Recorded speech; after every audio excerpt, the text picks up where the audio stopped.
পাহাড়ের বুকে ছোট্ট বাড়ি, তার মধ্যে সুন্দর করে সাজানো দুটো ঘর, আবেগ, ভালোবাসা, হাসি খুনসুটির বিস্তর আনাগোনা। এইরকম ভাবনা আমরা প্রায়শই ভেবেই থাকি, সবটা হয়তো হয়ে ওঠে না। তাই সেই না পাওয়া স্বপ্নগুলোতে দিলাম যোগ করে ডানা। এবার সে উঠতে উঠতে পৌঁছে গেল গিদ্দা পাহাড়ের বুকে ছোট্ট এই আস্তানায়। নাম তার অতিথি গৃহ হোমস্টে। আজকের গল্প এই ছোট্ট বাড়ি ও গিদ্দা পাহাড়ের অলিগলি ঘুরে বেড়ানো। তাহলে পাহাড়ি গল্প শুরু করা যাক। আমাদের এই অফবিট নর্থ বেঙ্গল সিরিজের প্রথম পর্বে আপনারা দেখেছেন কলকাতা থেকে শিলিগুড়ির রাস্তা সংক্রান্ত যাবতীয় তথ্য। দ্বিতীয় পর্বে আপনাদের জন্য নিয়ে এসেছিলাম শিলিগুড়ির বেঙ্গল সাফারির এক থ্রিলিং অভিজ্ঞতা। তৃতীয় পর্ব মানে আজকের পর্বের শুরুটা তারপর থেকেই। শিলিগুড়ির বেঙ্গল সাফারি থেকে দুপুর 12টা নাগাদ বেরিয়ে পড়লাম আমরা এবং চা বাগানের পাশ দিয়ে এগিয়ে চললাম আমাদের আজকের গন্তব্য গিদ্দা পাহাড়ের দিকে। বেঙ্গল সাফারি থেকে অতিথিগৃহ হোমস্টের দূরত্ব প্রায় 42 কিলোমিটার মতো। সময় লাগার কথা 2 ঘন্টা। পথের সৌন্দর্যতা সত্যি অনিন্দ্য সুন্দর। শিলিগুড়ি থেকে দার্জিলিংয়ের রাস্তা ধরতে হলো আমাদের এবং 30 টাকা টোল ট্যাক্স দিয়ে আমরা উঠে এলাম পাহাড়ের বুকে। এই পাহাড়ি বাঁক, অলিগলি, রাজপথ, হোমস্টে এবং বিভিন্ন দর্শনীয় স্থান, এই নিয়ে আগামী 6 দিন কাটবে আমাদের স্বপ্নের ঘোরে। আমরা এখন চলে এসেছি গিদ্দা পাহাড় কাশিয়নে। এই হলো আমাদের হোমস্টে অতিথি গৃহ। আসুন আপনাদেরকে দেখাচ্ছি আমাদের রুম। এই হলো আমাদের রুম, ছোটোর মধ্যে মানে ভালো সুন্দর। ছোট একটা বেড আছে আর এখানে একটা টেবিলের সাথে টুল আছে, আর এদিকে আছে একটা ছোট্ট মতন আলমারি আর সাথে মিররও আছে। তাছাড়া এই যে এখানে আসে ওয়াশরুমটাও দেখে নিই। ওয়াশরুমটাও খুব সুন্দর। গিজার তো মাস্ট। হ্যাঁ, গিজার তো আছেই। আর ওয়াশরুমটাও হ্যাঁ ভালো, বেশ। শাওয়ার, বেসিন, হ্যাঁ খুব সুন্দর।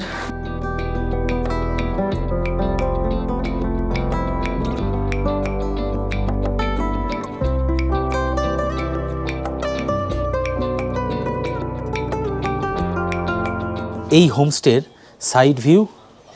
এইটা হচ্ছে ব্যালকনি। ব্যালকনিতে ঢুকলে প্রথমে 1, 2, 3টে রুম আছে এদের ওপরে, নিচেও আছে রুম।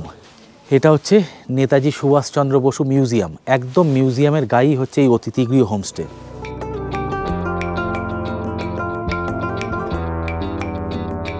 এখানেও আপনারা চাইলে লাঞ্চ এবং ডিনার করতে পারেন, তবে ডিনার করাটা কতটা ফিজিবল হবে জানি না।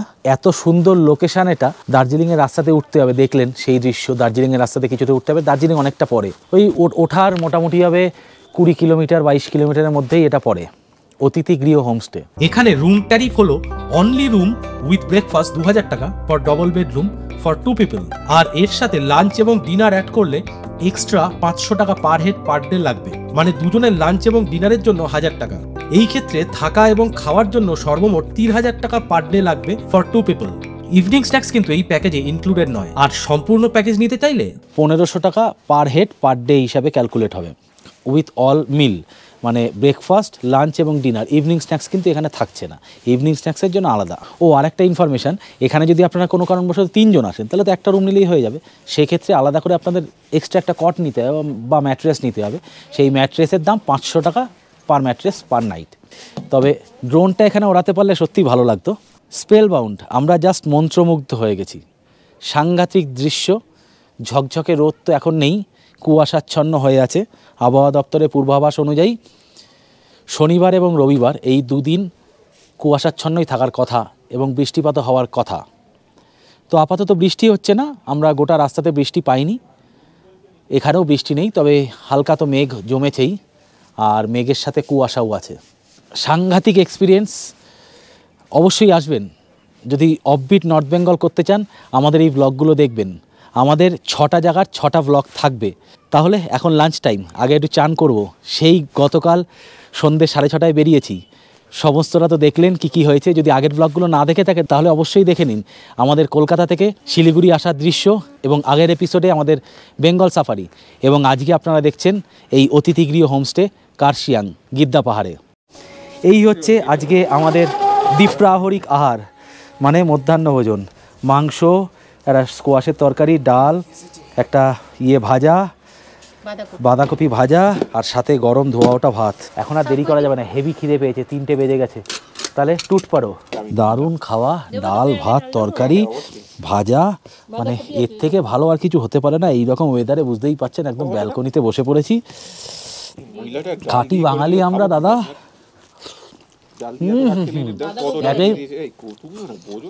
জোর খিদে পেয়েছে, গরম গরম খাওয়ার অমৃত সম লাগছে। দারুণ। খাওয়া দাওয়ার পর আবার 4টে নাগাদ আমরা বেরিয়ে পড়লাম লোকাল কিছু দর্শনীয় স্থান দেখে নিতে। আমরা চলে আসলাম পাগলাঝোড়া ওয়াটারফলস দেখতে। এই যে দেখতে পাচ্ছেন সামনেই পাগলাঝোড়া, সামনে নিয়ে গিয়ে দেখাচ্ছি। আমাদের হোটেল থেকে নেমে বাঁদিকে আসতে হবে প্রায় 6-6.5 কিলোমিটার মতো। আসলে এই ঝোড়াটা পড়বে। সবাই জানেন আশা করি যে বর্ষাকালে এই ঝোড়ার রূপ অন্যরকম হয়, কিন্তু এখন ঝোড়াটা খুব পাতলা হয়ে গেছে। তো এই পাগলা ঝোড়াটা দেখুন, এরপরে আমরা চলে যাব বিখ্যাত ডাউহিলে। তো এই হচ্ছে ঝোড়াটা দেখতে পাচ্ছেন, ভালো জল পড়ে কিন্তু আশা করি পাহাড়ের স্ট্রাকচার, পাহাড়ের কাটিং, জলের দাগ এই দেখে আশা করি বুঝতে পাচ্ছেন। এখন ঝোড়াটা খুব অল্প হয়ে পড়ছে, একটু নোংরা তো হয়েছে বটেই। এই হচ্ছে পাগলা ঝোড়া, এখানকার ভালো সাইট সিং। আর এই ঝোড়াটা এইখান থেকে নেমে যায়, এই যে এইখান থেকে নেমে চলে যায় নিচে। তবে জলের বেশ ভালো শব্দ আছে। এখানে ল্যান্ডস্লাইড হয়েছিল, তারপরে এই টয় ট্রেনের লাইনটা রিপেয়ার করা হয়। এখন টয় ট্রেন চলে কিনা সেটা জানা নেই। লাঞ্চ শেষ করে আশপাশটা একটু ঘুরবো বলে বেরিয়েছিলাম 4টে নাগাদ। এই পাগলাচোরা ওয়াটারফলসে আসতে আসতে 4:30 বেজে গেল এবং এখান থেকে বেরোতে প্রায় 5টা বাজলো। আজকে আমাদের পরবর্তী তথা অন্তিম গন্তব্য বিখ্যাত জায়গা ডাউহিল। পাহাড়ে কিন্তু ঝুপ করে সন্ধে নামে। ডাউহিল পৌঁছাতে আমাদের প্রায় 5:30 বেজে গেল। তবে ডাউহিল সম্পূর্ণ ঘুরে দেখতে চাইলে দুপুর 3টে থেকে 4টের মধ্যে আসতে হবে কিন্তু।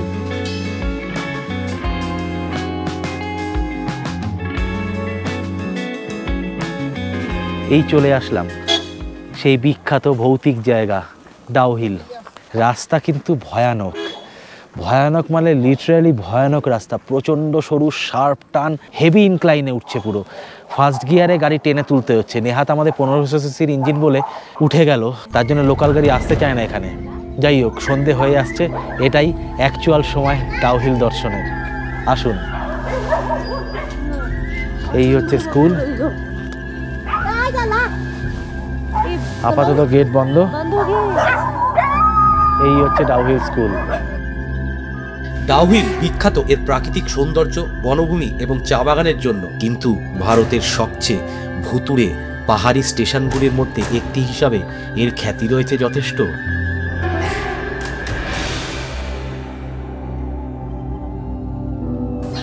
একটা গা ছমছমে পরিবেশ কিন্তু আছে, যার মধ্যে একটি মাথাবিহীন ভূত বা হেডলেস ঘোস্ট এবং একটি ভুতুড়ে school Victoria boys high school অন্তর্ভুক্ত।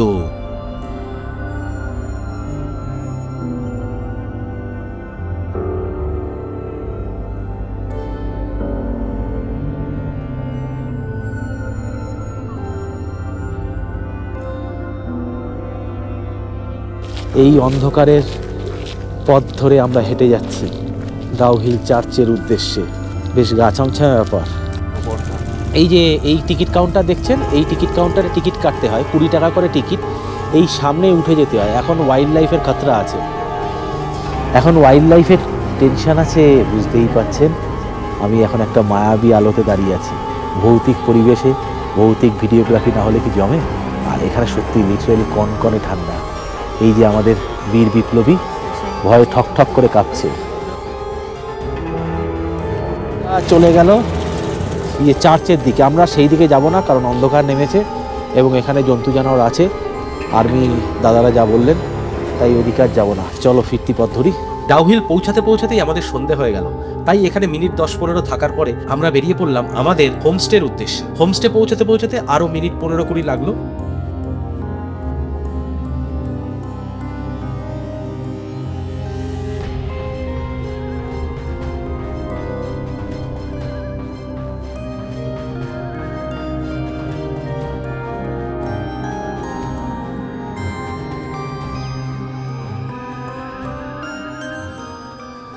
দেখুন সন্ধেবেলায় কি সাংঘাতিক সুন্দর লাগছে ইনাদের লবি এরিয়াটা।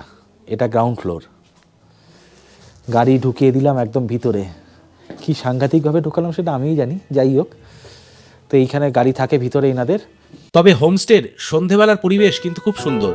এখন বাইরে মোটামুটি হবে 9 ডিগ্রি সেন্টিগ্রেড টেম্পারেচার, ফলে বুঝতেই পাচ্ছেন বেশ কনকনে ঠান্ডা। সেই ঠান্ডা উপভোগ করতে করতে কিছুক্ষণ ভিডিওগ্রাফি, গল্প আড্ডা এবং ডিনার শেষ করে আমরা রাত্রি 9টার মধ্যে ঘুমের দেশে পাড়ি জমালাম এবং ভোরবেলা উঠে পড়লাম 5টা নাগাদ। তখনও বাইরে সূর্যোদয় হয়নি এবং তারপরেই এলো সেই ব্রাহ্ম মুহূর্ত। সূর্যোদয়ের এই ফুটেজটা নিয়ে আমরা ফ্রেশ হয়ে চলে এলাম ব্রেকফাস্ট করতে। ডিনারের ফুটেজটা আমরা নিতে পারিনি কারণ আমরা প্রত্যেকেই তখন সাংঘাতিকভাবে এক্সস্টেড ছিলাম। ক্ষমা করবেন।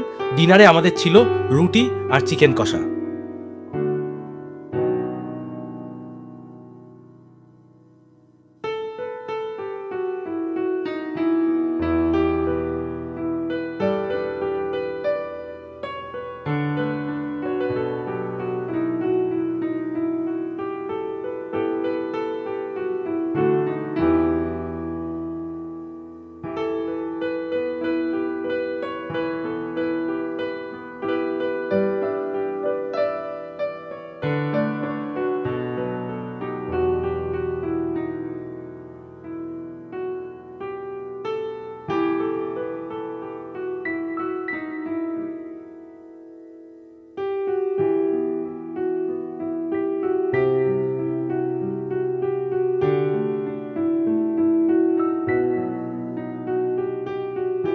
আজকে সুন্দর ব্রেকফাস্ট চলে এলো, একদম হাতে গরম কুড়মুড়ে পাউরুটি, তার সাথে এরকম সুন্দর বাটারের কিউব দেওয়া আমুল বাটার। আমরা তো আসলে বিরাট হেলদি ব্রেকফাস্ট কিছু করি না, তাই নর্মাল বাটারই খাই, তবে হ্যাঁ চিনি ছাড়া চেষ্টা করছি। আর সাথে এরকম সুন্দর একটা পোচ আছে, আমার ভাগ্যে দুটো, চৈতালি ডিম খায় না। এই হচ্ছে নেতাজি সুভাষচন্দ্র বসু মিউজিয়াম।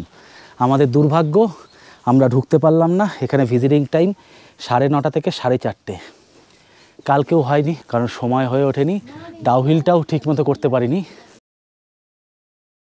কারণ ডাউহিলে সন্ধে হয়ে গেছিলো, আর্মিরাও চলে যাচ্ছিল, বললো উপরে যেতে গেলে নিজেদের রিস্কে যাবেন, সেটা খুব রিস্ক হয়ে গেল, জন্তু জানোয়ার ছিল। চলুন আজকে নতুন জার্নি শুরু করি। শরৎচন্দ্র বসু 1922 সালে বাড়িটি কিনেছিলেন। শরৎচন্দ্র বসু নিজে 1933 থেকে 1935 এই 2 বছরের জন্য এই বাড়িতে বন্দী ছিলেন। 1936 সালে নেতাজি সুভাষচন্দ্র বসুকে 7 মাসের জন্য এই বাড়িতে গৃহবন্দী করা হয়েছিল। শুনে গায়ের লোম শিহরিত হলো তো। তবে এখন এখানে অনেক মূল্যবান ছবি এবং নিবন্ধ সহ একটি জাদুঘর রয়েছে। আন্দামান ব্লগে নেতাজি ফ্ল্যাগ হোস্টিং পয়েন্ট দেখিয়েছিলাম প্রথম ব্লগে, আন্দামান এপিসোড 1 দেখেছেন? যদি না দেখে থাকেন ডেসক্রিপশানে লিঙ্ক দেওয়া রইল। তাহলে চলুন এগিয়ে যাই। আজকে আমরা যাব রধিকার হোমস্টে, দারুণ সুন্দর হোমস্টে, ওটা মিরিকের একটু ওপরে। ফাইনালি বেরিয়ে পড়লাম অতিথিগৃহ হোমস্টে থেকে। যথারীতি গুগল মাতা কি জয়, গুগল মাতা আমাদের গাইড করতে শুরু করেছে।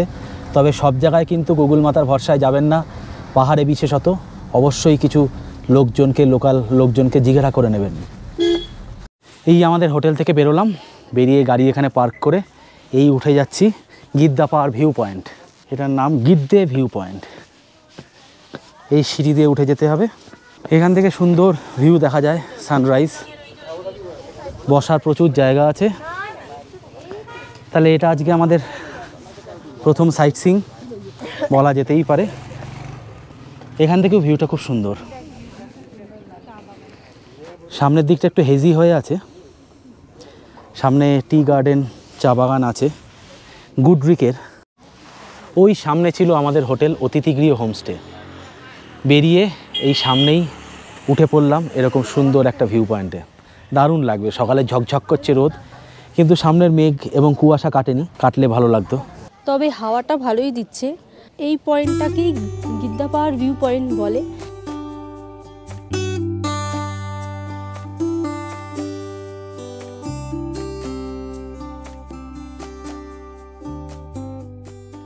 এই ভিউ পয়েন্ট থেকে নিচে নেমে আসলাম। আসার পর দেখুন এখানে ইগলস ভিউ পয়েন্ট যেটা বলে দেখা যাচ্ছে সেটা। আমরা এরপরেই যাব ইগলস ক্র্যাক ভিউ পয়েন্টে। তার আগে এখান থেকে ইগলের শরীরটা দেখা যায়, মানে পাহাড়টা ইগলের শরীরের মতো দেখতে, খুব সুন্দর ভিউ। এখানে সারি সারি চা গাছ, খুব সুন্দর লাগছে, দারুণ ভিউটা। মনে দুঃখ গ্লানি যা থাকে সব ধুয়ে মুছে সাফ হয়ে যায় এখানে আসলে। এই জন্যই আমাদের পাহাড় এত পছন্দ, আশা করি আপনাদেরও পাহাড় খুব পছন্দ। আজকে আমাদের দারুণ ট্যুর প্ল্যান আছে, দেখতে থাকুন। এই দেখুন, এখানে রোপওয়ের কাজ শুরু হয়েছিল কিন্তু আপাতত বন্ধ আছে, আবার জানুয়ারি থেকে শুরু হবে। এটা রোহিণী টি গার্ডেন যাবে, ফলে এখানে এই গিদ্দা পাহাড় কার্শিয়াংয়ে এটা একটা নতুন আকর্ষণ সংযুক্ত হবে খুব শীঘ্রই। ওই দেখুন, ঈগল পাখির মতো দেখতে, ওই জন্য এই রেঞ্জটাকে বলে ঈগলস রেঞ্জ, গিদ্দা পাহাড়। এই সামনে কিছুটা এগিয়ে গেলেই উপরে ট্রেক করে ওঠা যায় এই পাহাড়ের উপরে। এখানে একটা ঈগলের মূর্তি আছে, তো আমরা সেখানে ট্রেক করে উঠবো না। চলুন আপনাদের ঈগলস ক্র্যাক বলে একটা পার্ক আছে, সেই পার্কটা দেখাবো। এই রাস্তা দিয়েই উঠে আসতে হয়, এরকম সরু রাস্তা, মাঝের রাস্তা কিন্তু আরও সরু হয়ে গেছে। এই রাস্তা দিয়ে গিদ্দা পাহাড় ভিউ পয়েন্ট দেখে আমরা এখন চলে এলাম এই ঈগলস ক্র্যাক দেখতে। অনেক কটাই সিঁড়ি আছে, এখান থেকে একদম ওই সোজা অবধি সিঁড়ি, তারপরে আপনারা পার্কে ঢুকতে পারবেন। এই পার্ক সকাল 10টার সময় খোলে, এখনও 10টা বাজেনি, 10 মিনিট এখনও বাকি আছে, তাই আমরা এখন ওয়েট করছি। গিদ্দা পাহাড় ভিউ পয়েন্ট থেকে এই ঈগলস ক্র্যাগের দূরত্ব মাত্র 4 কিলোমিটার, সময় লাগে 15 মিনিট মতো। ঢুকে পড়লাম আমরা ঈগলস ক্র্যাগ পার্কে। বাহ, সুন্দর ডাইনোসর। এখানে আবার একটা ডাইনোসরের প্রতিমূর্তি, উপরে একটা কারোর সৌধ ছোড়া, মানে ছোড়াকে সৌধ হিসাবে রেখেছে। আর হেঁটে এই উপরে ভিউ পয়েন্টে ওঠা যায়। চলুন উঠি। এখানে কিন্তু ওঠার সময় মাথায় লেগে যাওয়ার সম্ভাবনা, তাই একটু দেখে নিতে হবে। ও, সব জায়গাগুলোতেই একটু শর্ট হাইট, ওভারঅল হাইটটা কমানো হয়েছে, তাই সুন্দর ঘোরানো সিঁড়ি, ঘুরতে ঘুরতে উঠে যাচ্ছে। বাহ, উপরটা আবার রেলিং দিয়ে আটকানো। এই যে সামনে দেখছেন, এইগুলো সব অ্যাম্বোটিয়া টি গার্ডেন। অ্যাম্বোটিয়া শিব মন্দিরটা ওখানেই আছে। চলুন যাওয়ার চেষ্টা করবো আমরা ওখানে। একটু মেঘ, একটু কুয়াশা, একটু ধোঁয়াশা, সব মিলেমিশে এখানে একাকার। ওই যে তাজ হোটেলটা দেখা যাচ্ছে, এই ক্যামেরা হয়তো দেখা যাচ্ছে না, তাজ হোটেলটা ওই দিকে। জায়গাটা কিন্তু বেশ সুন্দর। প্রবেশ মূল্য মাত্র 10 টাকা।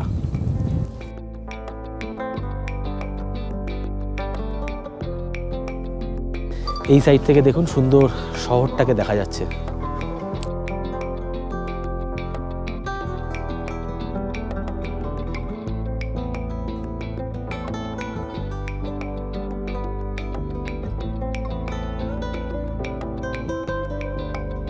তাহলে চলুন উপরের দিকে যাই।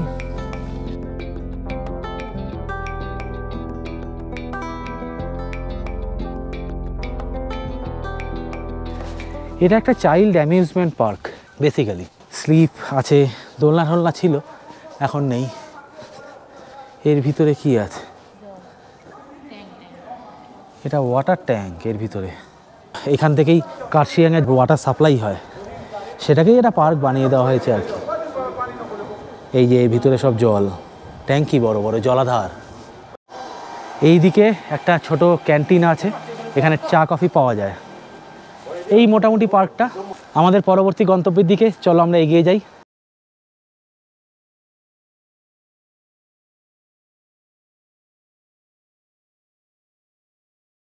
আমরা আসছিলাম অ্যাম্বোটিয়া টি গার্ডেনে। পথে যেতে যেতে দেখতে পেলাম এরম গুডরিকের ফ্রেশ টি অ্যাভেলেবেল, তাই ভাবলাম আমরা চা প্রেমী বাঙালি তো, চা কফি প্রেমী, তাই একটু শপটা ঘুরে দেখি কেমন কি দাম আছে। চলুন দেখি। এইগুলো হচ্ছে कैसलटन टी, 250 ग्राम से दाम 675। यहाँ पे कोई डिस्काउंट नहीं है? ये तो फैक्ट्री का आउटलेट है, डिस्काउंट तो होना चाहिए, क्योंकि हम लोग तो कलकत्ता में बैठ के यही में खरीदेंगे, तो यहाँ से लेने का फ़ायदा क्या है? डिस्काउंट थोड़ा सा होगा, ज़्यादा तो नहीं। 4000 টাকা কেজির এই পাতা চাও আছে। খারাপ না, খারাপ না, ভালো চাগুলো। এছাড়াও এরকম বহু চা আছে, এই দার্জিলিং টি, এটার দাম 390 টাকা। অল্প কিছু ডিসকাউন্ট দিচ্ছে, 10%ও দিচ্ছে না, জানি না কতটা ভালো হবে। এই এখানে এসে এখানকার একটু চা নিলাম, এটাই মজার। এই আমরা চলে আসলাম অ্যাম্বোটিয়া টি গার্ডেনে। এই টি গার্ডেনটা বৈশিষ্ট্য হচ্ছে এটা হচ্ছে অর্গানিক টি ফার্মিং হয়। আশা করি দৃশ্যটা দেখতে পাচ্ছেন, খুব সুন্দর চা বাগান। এখান থেকে শুরু হলো প্রায় 4-4.5 কিলোমিটার অবধি নিচে নেমে যাওয়া যায়। নিচে নেমে গেলে পুরো এরকম ভ্যালিতে ভর্তি চা বাগান, একদম নিচে গেট আছে। আমরা আর ওই অবধি গেলাম না, কারণ রাস্তা প্রচণ্ড স্টিফ এবং আমাদের পুরো এই রাস্তাটা ব্যাক করতে হবে আবার। আপনাদের কেমন লাগলো অ্যাম্বোটিয়া টি গার্ডেন জানাবেন কমেন্টে। আমাদের তো দারুণ লাগলো, ভিউটা দারুণ। তবে আমাদের এইবারের ট্যুরটা ছিল অফবিট, মানে ট্রিমেন্ডাস অফবিট। হোমস্টেগুলোতে ঢোকা এবং বেরোনোর রাস্তা চূড়ান্ত খারাপ এবং বিভীষিকাময়। তার দৃশ্য আপনারা পরের এপিসোডগুলোয় দেখতে পাবেন। তবে একটা কথাই বলবো, এই রকম যে কোনো পাহাড়ি অফবিট রাস্তায় গেলে সম্পূর্ণভাবে গুগল ম্যাপের উপর ভরসা করবেন না। আমাদের কিন্তু গুগল ম্যাপ বহু জায়গায় অন্য রাস্তায় নিয়ে চলে গেছিল, সেখান থেকে জিজ্ঞাসা করে আবার মূল রাস্তায় ফেরত আসতে অনেকটা সময়ও নষ্ট হয়েছিল। তাই গুগল ম্যাপ যাই দেখাক, পাহাড়ি রাস্তায় সবসময় লোকালরাই ভরসা। লোকালসদের থেকে জিজ্ঞাসা করে আপনার গন্তব্যের উদ্দেশ্যে এগিয়ে যান। তবে আজকের এপিসোড এই পর্যন্তই থাক। অ্যাম্বোটিয়া টি গার্ডেন দেখে আমরা পৌঁছে গেলাম মিরিক বস্তিতে আমাদের পরবর্তী হোমস্টে রদিঘারে। তার ভিডিও আসবে পরের শনিবার ঠিক সন্ধ্যে 7টায়। যদি ভিডিওগুলো ভালো লাগে then like, share and subscribe to our channel.